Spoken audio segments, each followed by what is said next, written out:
दोस्तों जियोपॉलिटिक्स बड़ी बेकार चीज है। इसमें उठाया गया एक गलत कदम आपके साथ साथ कई और देशों को भी बहुत ज्यादा नुकसान पहुंचा सकता है।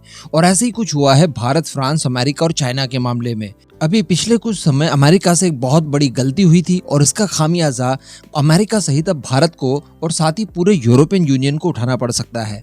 मैं आपको बता दूं, आज की इस वीडियो में हम लोग डिस्कशन करने जा रहे हैं कि किस तरह से चाइना को फ्री में फ्रांस मिल गया, और वो भी अमेरिका की एक गलती की वजह से, जिसका बहुत ज्यादा नुकसान भारत को हो सकता है। एक्चुअली शुरुआत में मैं आपको बता दूं कि जिस तरह से हम बोलते हैं कि यार फ्रांस इस समय स्ट्रैटेजिकली भारत के काफी ज्यादा क्लोज है और भारत के लिए बहुत ज्यादा महत्वपूर्ण कंट्री है, एग्जैक्टली इसी तरह की कुछ भूमिका फ्रांस चाइना के लिए भी रख रहा है। और आपको जानकर आश्चर्य होगा कि अफ्रीका हो, ईस्टर्न यूरोप हो या फिर साउथ ईस्ट एशिया हो, इन सभी में चाइना द्वारा जितने भी प्रोजेक्ट चलाए जा रहे हैं उन सब में फ्रांस उसका सहयोग करने वाला पहला यूरोपियन देश बन चुका है।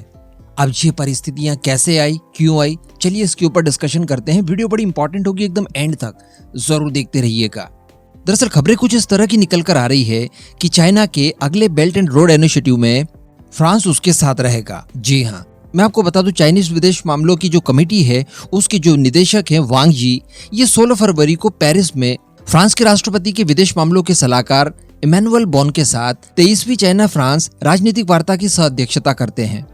और खबरों के हिसाब से दोनों देशों के बीच में इस बात को लेकर सहमति बनती है, यानी चाइना और फ्रांस के बीच में, कि रणनीतिक साझेदारी को महत्व दिया जाएगा। आगे इन्होंने कहा कि रणनीतिक संचार को मजबूत करने के लिए आपसी विश्वास और व्यावहारिक सहयोग को और गहरा करने की जरूरत है और दोनों देश संयुक्त रूप से वैश्विक चुनौतियों का मुकाबला करने के लिए एक दूसरे के साथ खड़े रहेंगे। अब इसमें अगर आपने ज्यादा लोड नहीं भी लिया तब भी आपको शब्द कुछ वैसे ही सुनने के लिए मिले होंगे जैसे कि हम लोग अक्सर फ्रांस और भारत के बीच में होने वाली किसी भी चीज को लेकर बातचीत करते हैं। तो कहने का मतलब यहाँ पर फ्रांस जिस हिसाब से महत्वपूर्ण साझेदारियां भारत के साथ करता रहा है, ठीक उसी तरह की चीजें अब हमें चाइना के साथ भी देखने के लिए मिल रही है। इसके आगे वांग जी ने कहा कि चाइना और फ्रांस रणनीतिक सहयोग से अन्य और कई देशों को आगे लाना चाहिए। इसी के साथ साथ जिस हिसाब की खबरें निकल कर आ रही है, फ्रांस चाइना के अगले बेल्ट एंड रोड फोरम में भाग लेगा। और ये बात खुद इमैनुअल मैक्रों के जो राजनीतिक सलाहकार हैं उन्होंने वांग यी को बताई। तो कहने का मतलब चाइना और फ्रांस के बीच में जिस हिसाब से नजदीकियां लगातार बढ़ती जा रही है, ये डेफिनेटली भारत के लिए चिंता का विषय हो सकता है। यहाँ पर ऐसा बिल्कुल भी ना देखा जाए, ना ही इस तरह की कोई बातचीत की जाए कि राफेल के सारे कुछ सीक्रेट चाइना को दे दिए जाएंगे, नहीं। लेकिन कहीं ना कहीं यहाँ पर भारत और फ्रांस के बीच में वो घनिष्ठता शायद नहीं रह जाएगी जो कि होनी चाहिए, या फिर हम लोग अक्सर वैसे ही फील कर पाएंगे इसके बाद, जैसा कि हम लोग रशिया के केस में करते हैं। रशिया हमारा सबसे अच्छा दोस्त तो था, लेकिन वो चाइना का भी दोस्त था। तो ये परिस्थितियां भारत के लिए विकराल हो सकती है और इसके लिए जिम्मेदार ठहराया जा रहा है अमेरिका को। जी हाँ, अमेरिका यूके की तरफ से दरअसल एक चाल चली गई और फ्रांस और ऑस्ट्रेलिया के बीच में सबमरीन्स को लेकर एक $90 बिलियन की डील तुड़वा दी गई। ये बात हम सभी जानते हैं। उसके बाद एक नया संगठन फॉर्म किया गया ऑकस नाम से, जिसमें ऑस्ट्रेलिया के लिए न्यूक्लियर सबमरीन्स बनाई जाएंगी यूके और यूएसए की तरफ से। और इन सब बातों को लेकर फ्रांस कितना ज्यादा नाराज था ये हम सभी जानते हैं। यहाँ तक कि फ्रांस के द्वारा अपने डिप्लोमेट्स भी वापस बुला लिए गए थे अमेरिका, यूके और ऑस्ट्रेलिया से।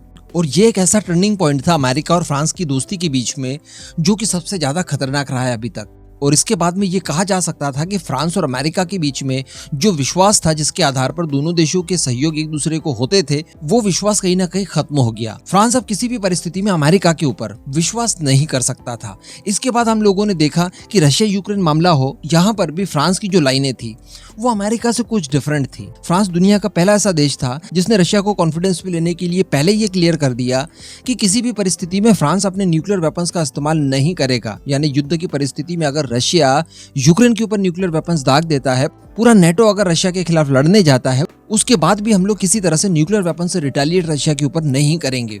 तो यहाँ पर अमेरिका से बिल्कुल ही डिफरेंट लाइन थी उसकी। और भी कई सारे मामलों में फ्रांस बिल्कुल अलग थलग रहा अमेरिका और बाकी के यूरोपियन देशों की विचारधारा से। तो इन सब चीजों को देखते हुए कहा जा सकता है कि फ्रांस ने अब अपने आप को मजबूत करने के लिए सहयोगी ढूंढना शुरू कर दिए, जिसमें भारत एक सबसे प्रमुख देश था। भाई भारत की अगर बात की जाए तो डिफेंस के क्षेत्र में जिस हिसाब से भारत दूसरे देशों के ऊपर निर्भर है, इस बात का लाभ फ्रांस लेना चाहता है। रफाल डील एक सफल डील साबित हुई। इसके बाद और भी कई सारे ऐसे प्रोजेक्ट हैं जिसमें फ्रांस को भारत के अंदर अपना इंटरेस्ट दिखाई दिया। इसके अतिरिक्त भारत दुनिया की फास्टेस्ट ग्रोइंग इकोनॉमी है, दुनिया की 5वीं सबसे बड़ी अर्थव्यवस्था बन चुका है। ऐसी परिस्थिति में लॉन्ग टाइम अगर रिलेशनशिप दोनों देशों के बीच रहते हैं तो ये फ्रांस के पॉइंट ऑफ व्यू से काफी अच्छा होने वाला है।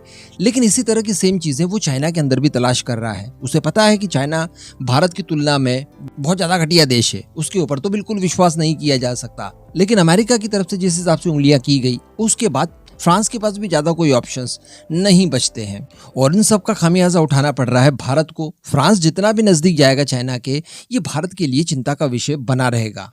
खैर, अब यहाँ पर भारत की अगली चाल क्या रहेगी ये देखने वाली बात रहेगी। लेकिन किसी भी परिस्थिति में फ्रांस और चाइना के बीच की दोस्ती को और प्रगाढ़ नहीं होने देना चाहिए।